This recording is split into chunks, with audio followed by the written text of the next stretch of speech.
सबसे पहले तो ये कहूँगी कि मैंने कैसे शुरुआत की, या स्कूल में थोड़ा सा दिमाग में था। तो हाँ, स्कूल में थोड़ा सा कहीं सोचा था, कहीं शायद पढ़ लिया होगा, कहीं सुन लिया होगा कि नहीं IAS ऑफिसर नाम की कोई चीज़ होती है।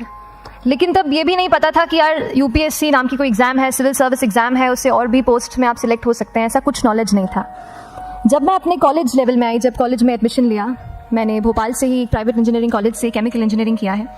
और उस दौरान मुझे जब मैंने सोचना शुरुआत की कि क्या बनना है, कंटेम्पलेट किया कि एग्जैक्टली क्या करियर चाहती हूँ, तो लगा कि यार कहीं जो पुरानी ड्रीम थी, एक जो सपना था, वो अभी उसको सामने लाना चाहिए।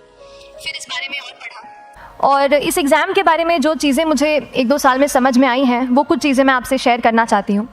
सबसे पहली चीज़ जो पहले जय और रचना हम दोनों बोल चुके हैं कि कंसिस्टेंसी। आप अगर दिन में, कई बार हमसे सवाल पूछते हैं कि आप कितने घंटे पढ़ाई करते हैं, तो देखिए घंटे मैटर नहीं करते। कोई 17-18 घंटे हमें नहीं पढ़ना है, इतना हम पढ़ भी नहीं सकते। एक दिन पढ़ सकते हैं, दूसरे दिन नहीं पढ़ पाएंगे। 5 से 6 घंटे ही आपको देने हैं, उतने निकालने हैं। पर वो जो वक्त आप अपनी पढ़ाई को देते हो, वो कंसिस्टेंटली आपको रोज़ उतना ही अपने पढ़ाई को देना है। Consistency is the key, that is the first and the most important thing जो आपको ध्यान में रखनी है। दूसरी चीज़ इस एग्ज़ाम में मुझे लगता है इक्वली इम्पॉर्टेंट है, क्योंकि ये जर्नी लंबी होती है। जैसे एग्ज़ाम ही 1 साल तक चलती है, आप प्रीलिम्स देते हैं, फिर आप मेंस देते हैं, आप इंटरव्यू में जाते हैं पर्सनालिटी टेस्ट के लिए, तो एग्ज़ाम 1 साल तक खुद चलती है। उसके पहले मान लीजिए आप 1-1.5-2 साल पहले से प्रिपेयर कर रहे हो, तो ये जर्नी काफ़ी लंबी रहती है। उस जर्नी में मेंटली अपने आप को मोटिवेट रखना, अपने आप को बूस्ट करते रहना, वो भी इक्वली इंपॉर्टेंट है। और इसीलिए अपने आप पर भरोसा बेहद ज़रूरी है।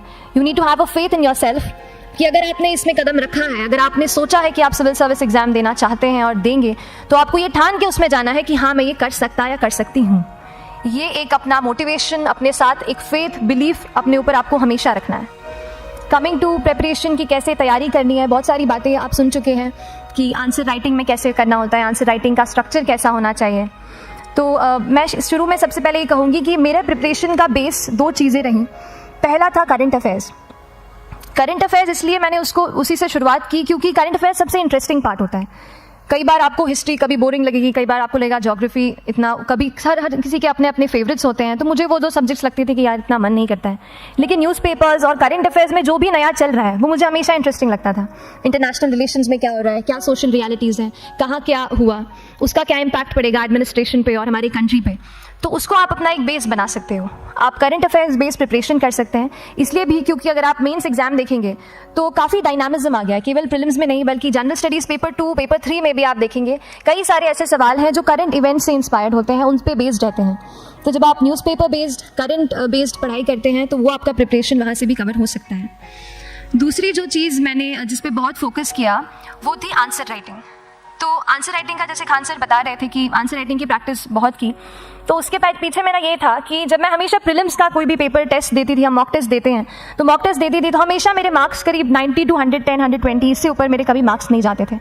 तो मुझे हमेशा ये डर था कि यार प्रीलिम्स में कहीं मेरा कुछ, क्योंकि कट ऑफ भी इसी कुछ रेंज में जाता है, तो हमेशा लगता था कि यार कुछ गड़बड़ यहाँ ना हो जाए।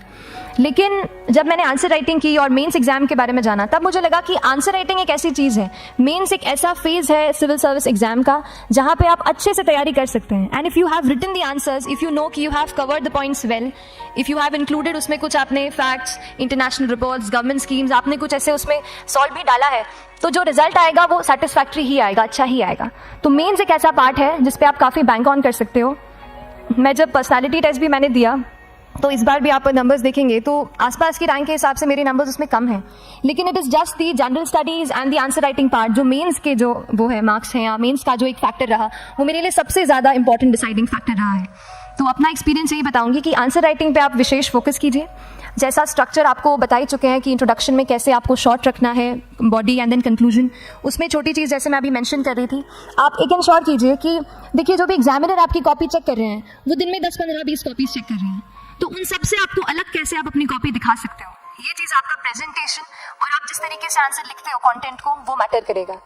आप इंश्योर कर सकते हैं कि आपके आंसर में कुछ फैक्ट्स, गवर्नमेंट की स्कीम्स, कुछ कमिटीज़ बैठती हैं, जैसे एक प्रिवेसी पे justice BN Shri Krishna committee की रिपोर्ट आई है, तो आप मान लीजिए आपको कोई प्रिवेसी पे सवाल आ गया, तो आपने उन कमेटी का नाम कोट कर दिया। ऐसे बहुत सारी कमिटीज़ होती हैं।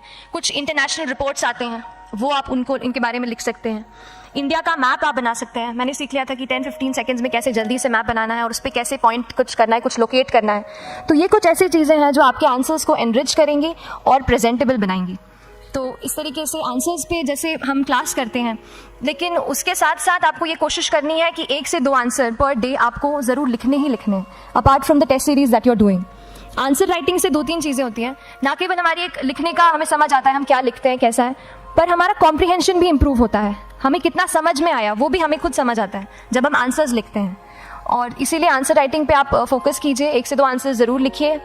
और आंसर राइटिंग के बाद the third pillar of my preparation जो काफ़ी इंपॉर्टेंट जिसने रोल प्ले किया, that was tests and test series and mocks. देखिए हम पढ़ रहे हैं यहाँ पर, I will also come to the point कि हम कैसे दिल्ली, भोपाल और इंदौर में प्रिपेयर करके बिना दिल्ली जाए हम कैसे कर सकते हैं, I will come to that point.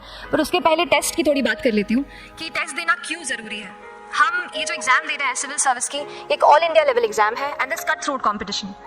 तो उसके लिए आप केवल पढ़ते रहे सारी बुक्स, मटेरियल्स, स्टैंडर्ड ये करंट का सब पढ़ लें, लेकिन अगर आप ये नहीं जज कर पाए कि आपका क्या लेवल है at an all India level, तो चीज़ें समझ में आप नहीं, मतलब आप आगे नहीं बढ़ पाएंगे या सही डायरेक्शन नहीं पकड़ पाएंगे।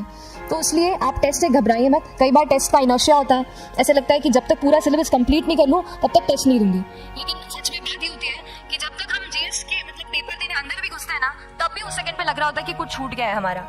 तो ये चीज़ होगी ही, इसीलिए ये मैं कभी मत सोचे कि जब तक पूरा सिलेबस नहीं कर लूँ टेस्ट नहीं दूंगा। जैसे आपका एक थोड़ा बेस बन जाता है प्रिपरेशन का, आप टेस्ट दीजिए, चाहे वो प्रीलिम्स का MCQ का टेस्ट हो या मेंस का राइटिंग स्किल की प्रैक्टिस हो, टेस्ट पे आप फोकस कीजिए। उसके बाद टेस्ट केवल देने के लिए नहीं देना है, उसको एनालाइज भी अच्छे से करना है। When you get the answer hints, when you get the answer keys, analyse properly कि आपकी क्या गलती हुई है, और उससे भी सीखने की कोशिश कीजिए कि क्या कुछ नया मुझे इस टेस्ट पेपर से, इस आंसर कॉपी से मिल सकता है। तो इस तरह से टेस्ट पे भी आप फोकस कीजिए। And I will come lastly to the point कि जब मैंने प्रिपरेशन शुरू की थी अपने कॉलेज के 2nd ईयर 3rd ईयर आते आते, तो मन में बहुत सारे फियर्स थे। मैं भी एक नॉर्मल फैमिली से हूँ, मेरे फैमिली में किसी ने आज तक सिविल सर्विस का पेपर भी नहीं लिखा था, तो मन में बहुत सारे फियर्स थे, डाउट्स थे, क्या होगा कैसे होगा। तो हो सकता है आपके मन में भी ऐसा हो। और हम जैसे यहाँ रहते हैं, हम सोचते हैं कि दिल्ली जाना तो सबसे ज़रूरी है, उसके बिना तो ये एग्ज़ाम हो ही नहीं सकती। तो उस पर मैं एक चीज़ बताना चाहूँगी कि जैसे KSG जैसे इंस्टीट्यूट है, जो फैकल्टी भी हमें वही मिलती है जो दिल्ली में पढ़ा रहे हैं, तो ये एक बहुत पॉजिटिव पॉइंट है कि क्वालिटी का कोई दिक्कत नहीं आएगी। बस एक चीज़ है, आप ज्वाइन करते हैं class, that will only provide you a direction, वो आपका रास्ता दिखा सकते हैं आपको कि इस रास्ते पर आपको चलना है, लेकिन चलना उस रास्ते पे आपको खुद है। You have to work on your own. कभी ये मत सोचे कि मैं वहाँ नहीं जा पा रहा हूँ तो नहीं हो सकता, यहाँ है, तो हम एक्सक्यूजेस बनाते हैं, कई बार चैलेंजेस आते हैं। तो मैंने कॉलेज के साथ प्रिपरेशन की, तो उसमें भी काफ़ी दिक्कत आती थी। कभी कभार कॉलेज की एग्ज़ाम होती थी तो इसमें मैं अपना उतना वक्त नहीं दे पाती थी। तो उस मोमेंट पे फिर प्लानिंग ने मुझे बहुत हेल्प किया कि हम किस तरीके से अपने कॉलेज के एग्ज़ाम के लिए प्लान कर लें। जैसे मैंने इंजीनियरिंग की है और मुझे पता है कि हम इंजीनियर्स 1 महीने से ज़्यादा पहले से पढ़ते नहीं हैं, पढ़ते हैं क्या? तो वो चीज़ आप ध्यान रख सकते हो, उसको अपना स्ट्रॉन्ग पॉइंट बना सकते हो। 1 से 1.5 महीना जब exam is approaching, I use to plan my entire syllabus का प्रिंट आउट निकाल के I use to make my notes, उस तरीके से उसको मैं पढ़ाई उसको संभाल लेती थी। तो whenever you are managing those things together, focus on planning, किस तरीके से आप एक माइक्रो प्लान बनाएं, अपना डेली एक प्लान बनाएं, वीकली टारगेट सेट करें और एक ब्रॉड विजन दिमाग में रखें कि ब्रॉडली आप मंथ्स में क्या कवर करने वाले हैं।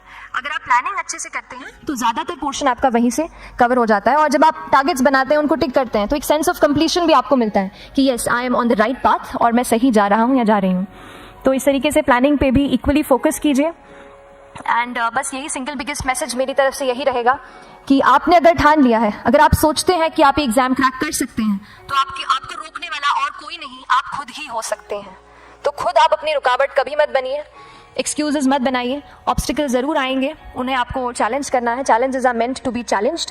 तो सही तरीके से अपने ऑब्स्टिकल्स को हैंडल कीजिए, और इस एग्ज़ाम में अगर आप सही स्ट्रैटेजी रखते हैं तो आप अपने एक अटैम्प्ट में ही इसको क्रैक कर सकते हैं। एंड एनीवेज आप जो भी अटैम्प्ट नेक्स्ट रखते हैं, दिल में यही रखिएगा कि जो ये मेरा नेक्स्ट अटैम्प्ट होने वाला है, ये मेरा बेस्ट अटैम्प्ट होने वाला है।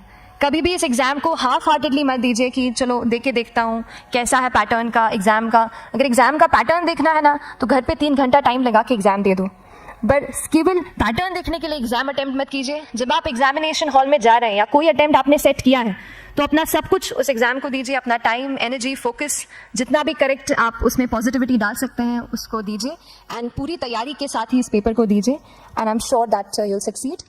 So till then, all the very best to you and good luck. Thank you so much.